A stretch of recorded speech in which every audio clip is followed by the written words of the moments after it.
equality before the law itu adalah salah satu prinsip di dalam konstitusi kita. Bahkan itu sudah dituliskan di dalam Undang-Undang Dasar periode awal sekali yang disahkan oleh PPKI tanggal 18 Agustus 1945. Di situ dikatakan pasal 28 bahwa setiap warga negara bersamaan kedudukannya dalam hukum dan pemerintahan. Jadi equality before the law and participate in government. Prinsip ini adalah prinsip yang tidak diubah, bahkan ditambah ketika konstitusi itu diamandemen atau diubah sebanyak 4 tahap mulai dari tahun 1999 sampai dengan tahun 2002. Ini tidak hanya diberikan kepada warga negara, tapi diberikan kepada orang. Jadi orang itu adalah tidak hanya warga negara, tapi mereka yang juga ada di wilayah teritorial di sini.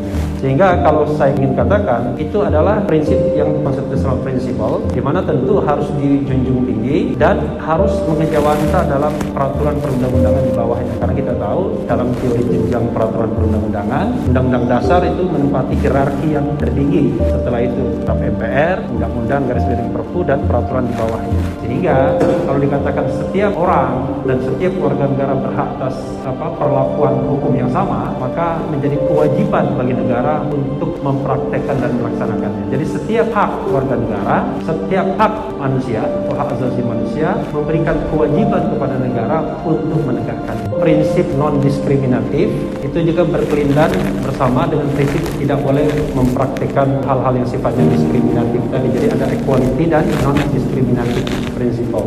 Pertanyaannya adalah, tadi saya sudah katakan, kalau itu tidak diterapkan, siapa sesungguhnya yang berhak menerapkannya? Secara teoritis, yang harus menerapkannya tentunya negara. Tetapi kita tahu bahwa negara tersebut kan ada unsur-unsurnya. Ada unsur government-nya dan ada unsur penduduknya. Tapi dalam konteks ini adalah government-nya. Nah, government-nya itu tentu ada di beberapa cabang kekuasaan. Salah satunya cabang kekuasaan eksekutif. Dan kita tahu dalam hal ini, kalau kita kaitkan dengan equality before the law, sangat terkait dengan proses penegakan hukum yang tidak diskriminatif tadi. Siapa yang harus menegakkan hukumnya? Ya, para penegak hukum tentunya. Para penegak hukum yang terkait dalam kasus-kasus yang memang menjadi tugas dan tanggung jawabnya.